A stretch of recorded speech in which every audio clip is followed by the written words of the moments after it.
Ce Shabbat, nous allons lire la parashat Yitro dans laquelle il y a les 10 commandements.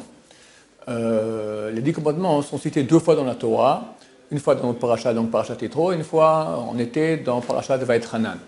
Il y a quelques différences dans le récit des 10 commandements de ces 2 parashiyot. Par exemple, à propos du Shabbat, c'est marqué une fois Zachor, une fois Shamor. Ce sont 2 mitzvot différentes. Elles ont été dites en même temps par Hachem. Bon, Hachem peut faire des choses pareilles, dire 2 mots à la fois, mais nous, on ne peut pas écrire les 2 mots à la fois, donc on est obligé de faire 2 séries des 10 commandements. Il y a aussi le 10e des 10 commandements, qui est peut-être le commandement le plus inconnu des 10 commandements. Il est écrit une fois Lo tahmod, tu ne convoiteras pas, et une autre fois c'est écrit Lo titave, à peu près la même chose, tu ne convoiteras pas. En quoi consiste cet interdit? Si je vois maintenant une Jaguar de collection chez mon voisin, et j'ai envie d'avoir la même voiture, je ne transgresse pas cet interdit. C'est clair que ce n'est pas bien d'agir ainsi, parce qu'on ne doit pas convoiter ce que les autres ont, chacun reçoit ce qu'il a besoin, et donc lui a besoin de lui. Il a besoin de cette Jaguar pour le tikkun il a fait le tikkun de cette Jaguar, et nous pas. Donc ça ne sert à rien que je la convoite. L'interdit dont parle les 10 commandements est le suivant. Si quelqu'un voit par exemple donc, la Jaguar de son voisin, et si je vais le lui acheter, et il manigance dans sa tête comment il va faire pour acheter cette voiture. On va dire que elle vaut, on va dire 300 000 euros. Il vient et lui dit, écoute, je t'achète ta voiture, 1 demi-million. Il lui dit non, elle n'est pas à vendre.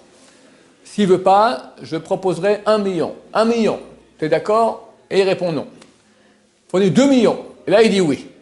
À ce moment-là, lorsque la transaction a lieu, je donne 2 millions à cette personne et j'obtiens la Jaguar que je voulais, je transgresse l'interdit de la Torah, des 10 commandements, de ne pas convoiter ce qu'a mon prochain. Pour pouvoir transgresser cet interdit, il faut arriver à obtenir la chose qu'on a voulu par 3 tentatives. Si c'est après 2 tentatives, ce n'est pas interdit. Si c'est 3 tentatives, c'est-à-dire que je lui ai demandé, il m'a dit non. J'ai redemandé, il m'a dit non. J'ai redemandé une 3e fois, et là il m'a dit oui.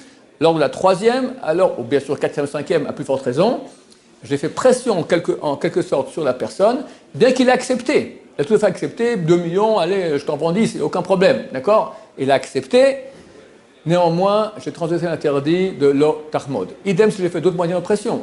J'ai appelé son directeur, son rabbin, sa femme, n'importe qui lui font pression. Tous les moyens de pression qu'on fait pour que quelqu'un nous vende quelque chose qu'il a, nous le donne, d'accord? Bien qu'à la fin il soit d'accord. Si auparavant 2 fois il a refusé et la 3e fois il a accepté, on transgresse cet interdit. Par contre, dans la 2e liste des 10 commandements, il est écrit là-bas, Lo titave, tu ne convoiteras pas. Cet interdit est un autre interdit, c'est lequel? C'est même si on n'a rien fait du tout, mais simplement on a manigancé dans la tête comment je vais faire maintenant pour obtenir cela de mon prochain. Je vais demander 1 fois, 2 fois, 3 fois, je vais monter les prix ainsi, ou je vais demander à des personnes de faire pression sur lui, etc. Je vais déjà planifier comment je vais faire pour obtenir cette chose-là coûte que coûte, même s'il refuse, je suis prêt à demander 3 fois et plus. Dès qu'on a manigancé dans sa tête déjà, planifié comment on allait faire cela, on transgresse cet interdit. Donc faites attention, parce que c'est quand même un des 10 commandements, beaucoup de gens l'ignorent complètement, il faut le savoir et faire attention à ce qu'on fait dans la vie. Baruch Adonai, l'olam, amen va amen.